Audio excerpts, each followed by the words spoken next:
to the ground. There's a neighborhood that can't be seen, communicating through the roots of the trees. And up in the trees, there are voices that are echoing a million different languages, songs we sing. It's in our nature to look out for each other in the heart of the woods.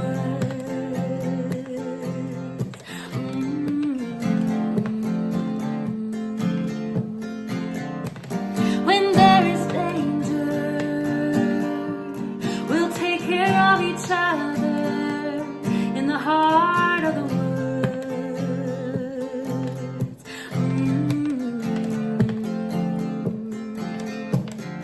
Oh, heart of the woods.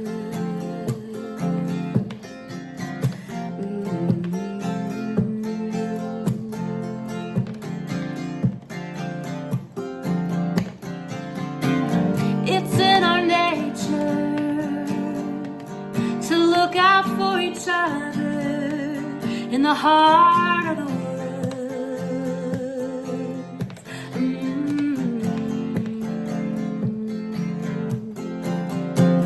When there is danger, we'll take care of each other in the heart of the woods.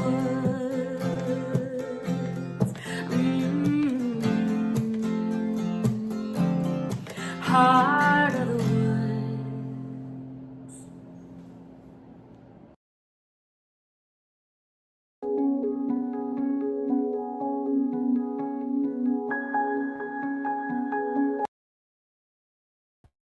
You wouldn't know this if I didn't tell you, but this is now the fourth time I have attempted and sat down to record this for us for this morning.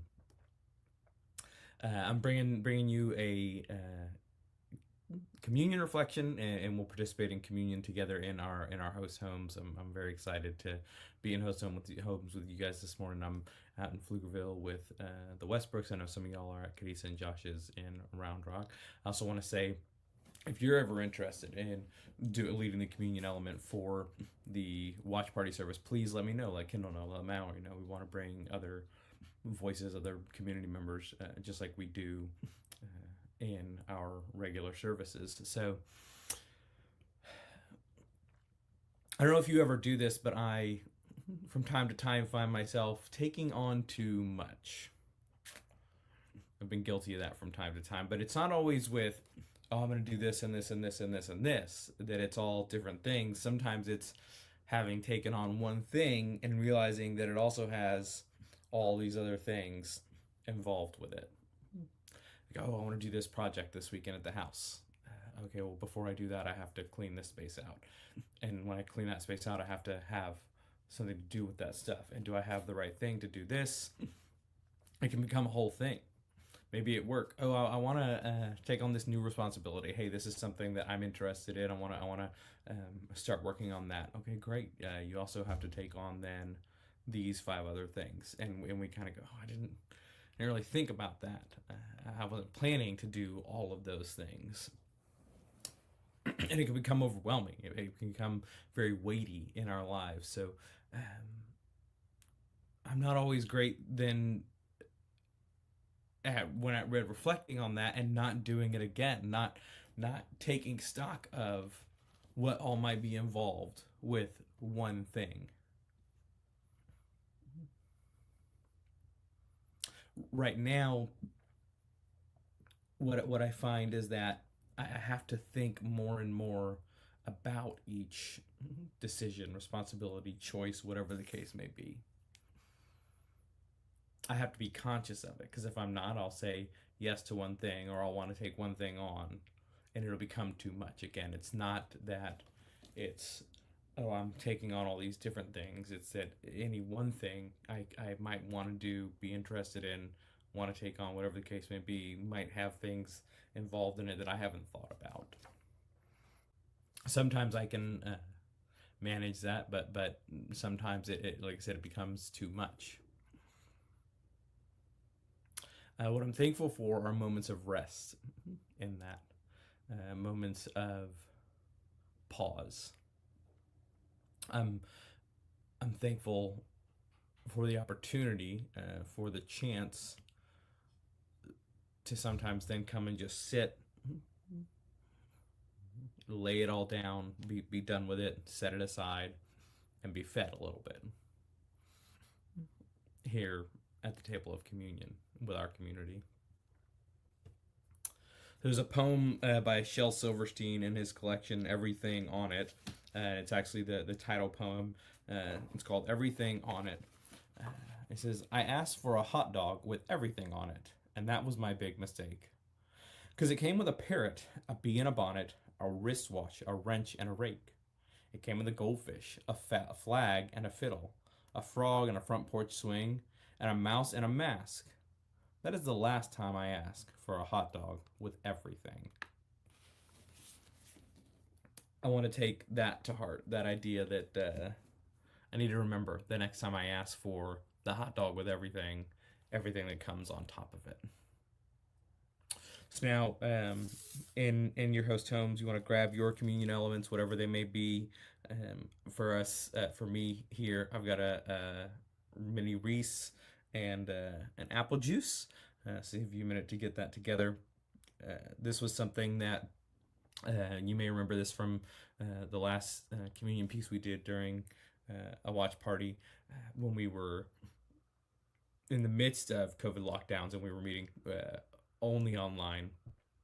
We would do communion every week, and it was always fun to see what different people brought, what they were using as their elements on any given morning.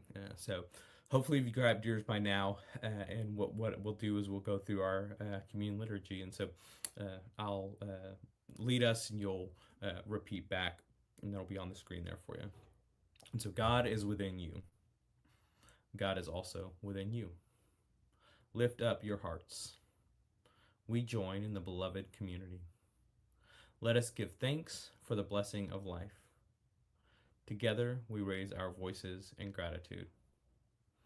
God, I am grateful for the times that you help me recognize when there's too much stacked on top of something, when I need to take a step back, when it's time for just a moment to not ask for the hot dog with everything. Amen. Great is the mystery of faith. Christ has reimagined death, and we join him in bringing heaven to earth.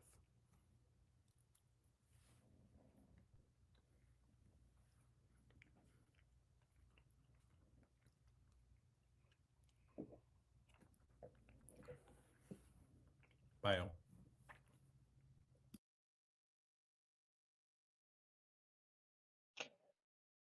Hey guys.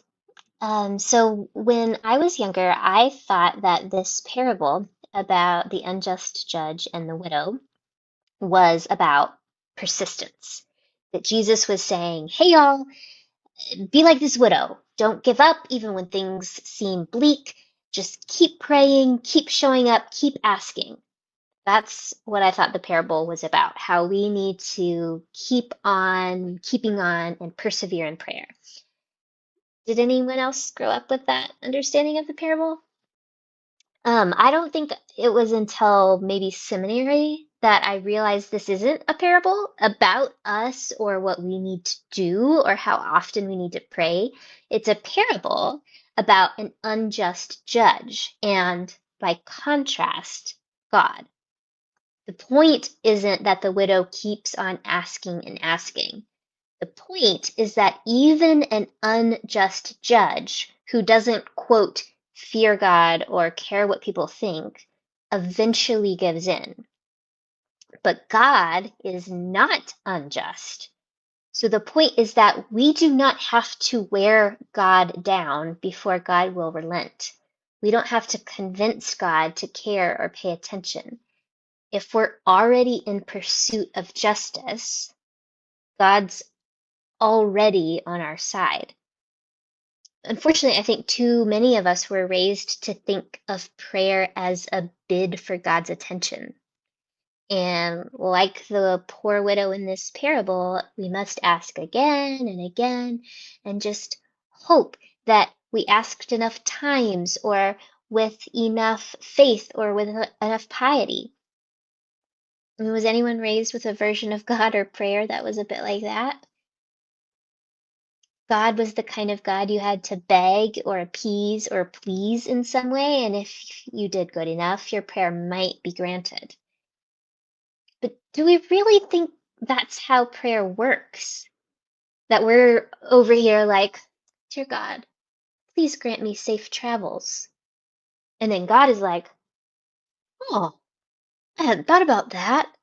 Good idea. You know, I had been planning a 7-car pileup on the interstate for this afternoon, but since you asked nicely, I'll bring it down to a 3-car pileup. And this time I'll spare your family. Thanks for asking. Love ya. And then he's over here like, crash, crash, crash. But you suckers didn't ask me. I don't think that's how prayer works or how God works. And when Jesus gives us this parable, I think that's what he's basically saying. God already wants good, wants justice, wants life, wants joy for us. We don't have to convince God that we're worthy or talk God out of harming us. God is not an unjust judge. God is the opposite. It's like the poet Mary Oliver says, you do not have to be good. You do not have to walk on your knees for 100 miles in the desert repenting. You do not have to be a persistent widow who keeps pleading and pleading and pleading. You do not have to grovel or beg or win the prayer Olympics. God wanted justice before you did. God longed for peace before you knew to want it. God's heart was broken before you ever saw the pain. So prayer is not a shouting match to see who can reach God's ears first. God is attuned to the groanings of your soul before the words even form, which I find super comforting. But it it also leaves me wondering, then what is prayer for? Like, why do we ask God for things if God wants those things just as much or more than we do? What is the point of prayer if God already cares without us pleading? And of course, if God already cares so much, why doesn't God intervene more to stop suffering? Of course, I don't have time to answer all of that in the next 4 minutes, but I do want to think with you for a minute about what prayer is if God is already with us. If we don't have to convince God of anything, why pray? So for me, and I'm not saying this is like the answer, but this is what is working for me right now in my thinking of prayer, which is that as my faith has evolved, I think of God in less concrete terms than I used to. I don't imagine him as some great big guy in the sky anymore. I do sometimes still kind of have this like personification of the divine. Like I think of God as a loving mother, probably most often, or maybe like a friend. But but most often, I conceptualize of God as a sort of energy that surrounds us and is in us. There are other ways I imagine God too, like sometimes I imagine God like a mountain, or like the ocean, or like the wind. But the more I evolve, the more I think of it as whatever God is, the divine is mysterious and unable to be contained in any one single image. But when I think of God as a kind of energy that exists both all around us and also inside of us, then that means we are a part of God and God is a part of us, right? Like God isn't some aloof judge totally separate from us and holding all the power. And we're just over here, like some powerless widow hoping God will care.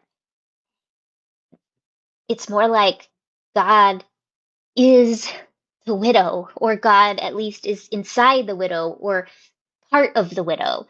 God can't ignore her because she is part of God.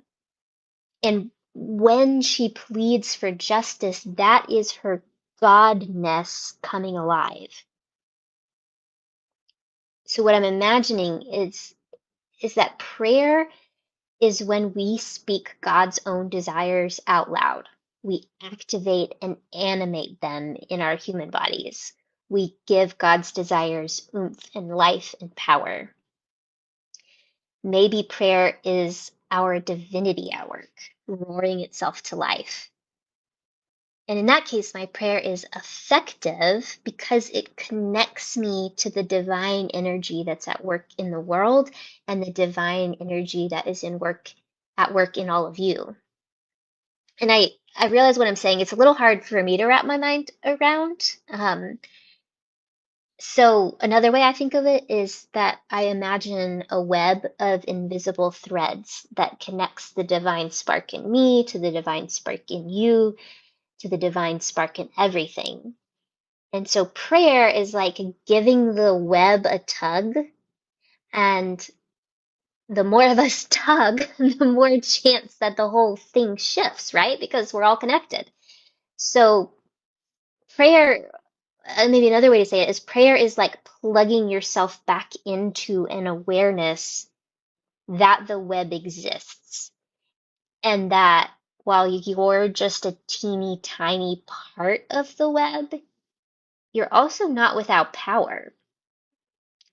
Um, every piece, every part of the web has influence. At least that's how I'm thinking about prayer these days, that prayer is a way that I activate the divine energy that is inside me, but it's also a way that I activate and inspire the divine energy that is around me and exert my influence. Um, I don't know. I don't know if that's how prayer works. But it sure beats the notion of prayer is my attempt to bang and bang and bang and bang and bang on the door and hope that someday God opens it. This is my way of reclaiming prayer as it's not an attempt to convince God to be just. Prayer is a way for me to participate in justice happening in real time. What do you think?